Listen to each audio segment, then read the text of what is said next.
A warm welcome to my YouTube channel. Today our discussion is biography of fashion designer politician Agnimitra পাল। অগ্নিমিত্রা পাল একজন ভারতীয় fashion designer ও রাজনীতিবিদ। BJP পার্টির সঙ্গে 2019 সাল থেকে তিনি যুক্ত। তিনি উপমুখ্যমন্ত্রী। বর্তমানে তিনি ফ্যাশন ডিজাইনার হিসেবে কর্মজীবন শুরু করলেও পরে তিনি রাজনীতিতে আসেন ও আসানসোল দক্ষিণ আসন থেকে পশ্চিমবঙ্গ বিধানসভার সদস্য নির্বাচিত হন। এছাড়া তিনি বিজেপি মহিলা মোর্চার পশ্চিমবঙ্গ ইউনিটের সভাপতি হিসাবে কিন্তু দায়িত্ব পালন করেছেন। পশ্চিমবঙ্গের 2026 সালের বিধানসভা নির্বাচনে তিনি পুনরায় বিধায়ক নির্বাচিত হন। তিনি নারী, শিশু ও সমাজ কল্যাণ, পুর ও নগর উন্নয়ন দপ্তরের ক্যাবিনেট মন্ত্রী হিসাবে কিন্তু 9ই মে 2026 তারিখে শপথ গ্রহণ করেন। অগ্নিমিত্রা ভারতের পশ্চিমবঙ্গ রাজ্যের আসানসোলে এক ডাক্তার ও শিক্ষাবিদের পরিবারে জন্মগ্রহণ করেন। তিনি আসানসোলের লরেটো কনভেন্টে পড়াশুনো করেন। পরে তিনি যাদবপুর বিশ্ববিদ্যালয় থেকে উদ্ভিদবিদ্যায় স্নাতকোত্তর এবং বিড়লা ইনস্টিটিউটের লিবারেল আর্টস ও ম্যানেজমেন্ট বিজ্ঞানের ফ্যাশন স্কুল থেকে কিন্তু ডিপ্লোমা করেন। অগ্নিমিত্রা তার কর্মজীবন 2001 থেকে 2002 সালে শুরু করেন। তিনি শ্রীদেবীর ব্যক্তিগত পোশাক ডিজাইন করেন। পরে তিনি কোই মেরে দিল সে পুছে চলচ্চিত্রের পরিধানসমূহ নকশা করার প্রথমবার সুযোগ পান, যেখানে তিনি চলচ্চিত্র অভিনেত্রী এশা দেওয়ালের কিছু পোশাক নকশা করেন। তিনি ফেমিনা মিস ইন্ডিয়া প্রতিযোগিতার জন্য সোনাল রাওয়াতের বাহারি পোশাক নকশা করেন। তিনি বলিউড চলচ্চিত্র ভায়া দার্জিলিং,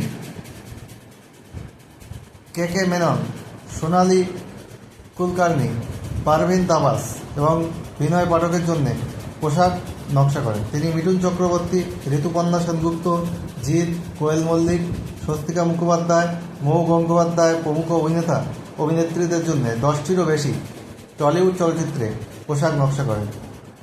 অগ্নিমিত্রা মে 2012 সালে তৎকালীন মার্কিন পররাষ্ট্রমন্ত্রী হিলারি ক্লিন্টনকে তার কলকাতা সফরকালীন একটি সবুজ এবং হালকা বাদামি কাঁথার স্টোল উপহার দেন। তিনি নিজে হাতে উপহার না দিতে পারলেও পরবর্তীকালে প্রাক্তন ফার্স্ট লেডি আমেরিকান সেন্টারের পরিচালক জেফ্রিকে রেনেউয়ের মাধ্যমে পাঠানো একটি চিঠিতে উপহার প্রাপ্তির স্বীকার করেন এবং চিঠিটি এই প্রকার: প্রিয় শ্রীমতী পল, সুন্দর শাল ও চাদরের জন্য আপনাকে ধন্যবাদ, যেগুলি আপনি কলকাতায় আমার সফরের সময় আমাকে দিয়েছেন। আমি আপনার ভাবুকতার প্রশংসা করি এবং আপনার ফ্যাশন ডিজাইন কোম্পানির অব্যাহত সাফল্যের জন্য আমার আন্তরিক শুভেচ্ছা জানাচ্ছি।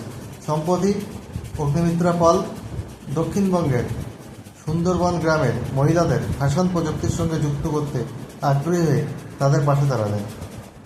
তার INGA নামে নিজস্ব একটি ফ্যাশন লেবেল আছে এবং ভারত জুড়ে প্রধান শহরগুলোতে রিটেল স্টোর আছে। সম্প্রতি তিনি ছায়াছবি নকশালের জন্য পোশাক বানান। অগ্নিমিত্রা একজন বিশিষ্ট ব্যবসায়ী পার্থ পালের সঙ্গে বিবাহ সূত্রে আবদ্ধ। অগ্নিমিত্রা প্রথম জীবনে একজন ডাক্তার হতে চেয়েছিলেন, কিন্তু তা বাস্তবে হয়ে ওঠেনি। তাদের একটি ছেলে, নাম বিঘ্নেশ। 2021 সালের বিধানসভা নির্বাচনে বিজেপির প্রার্থী হয়ে তিনি 4000 ভোটের ব্যবধানে আসানসোল দক্ষিণ আসনে জিতে যান। 2026 সালে পশ্চিমবঙ্গ বিধানসভা নির্বাচনে তিনি আবার জয়লাভ করেন। 9ই মে 2026 তারিখে তিনি শুভেন্দু অধিকারীর মন্ত্রিসভায় মন্ত্রী হিসাবে শপথ গ্রহণ করেন। কলকাতার ব্রিগেড প্যারেড গ্রাউন্ডে অনুষ্ঠিত শপথ গ্রহণ অনুষ্ঠানে শপথ বাক্য পাঠ করান পশ্চিমবঙ্গের রাজ্যপাল। অনুষ্ঠানে প্রধানমন্ত্রী নরেন্দ্র মোদী, স্বরাষ্ট্রমন্ত্রী অমিত শাহ প্রমুখ উপস্থিত ছিলেন। একেবারে অরাজনৈতিক পরিবার ছিল অগ্নিমিত্রার। জন্মসূত্রে আসানসোলের বাসিন্দা হলেও দুর্গাপুরের গোপাল মাঠে অগ্নিমিত্রার আদি বাড়ি। 2021 সালে প্রথমবার আসানসোল দক্ষিণে বিজেপির প্রার্থী হওয়ার পর গোপাল মাঠের বাড়িতে এসে নিজেদের দুর্গা মন্দিরে পুজো দিয়ে প্রচার শুরু করেছিলেন অগ্নিমিত্রা। বাবা অশোক রায় ইস্কো কারখানার হাসপাতালের ডাক্তার। মা অর্পণা রায়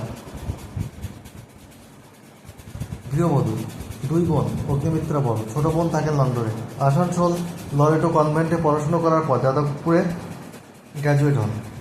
সেখান থেকে Birla institute of liberal arts ও ম্যানেজমেন্ট কলেজ থেকে ফ্যাশন ডিজাইনিং নিয়ে পড়েছেন। হিন্দি বাংলা একাধিক সিনেমায় শিল্পীর পোশাক ডিজাইন করেছেন তিনি। 2019 সালে সেই সব ছেড়ে রাজনীতির জগতে পা রাখেন, যোগ দেন বিজেপিতে। রাজ্য বিজেপির 2020 সালে মহিলা মোর্চার সভাপতি হন। 2021 সালে দল তাকে আসানসোল দক্ষিণ কেন্দ্রে কিন্তু প্রার্থী করেছিল। সায়নী ঘোষকে প্রায় 4000 ভোটে হারিয়ে জয়ী হয়েছিলেন। তাহলে জানলেন তো অগ্নিমিত্রা পল, তার জীবনী। Today I am ending here. I will come back soon with updated videos. I eagerly anticipate your positive response shortly. Thank you so much for watching this full video. Please stay tuned.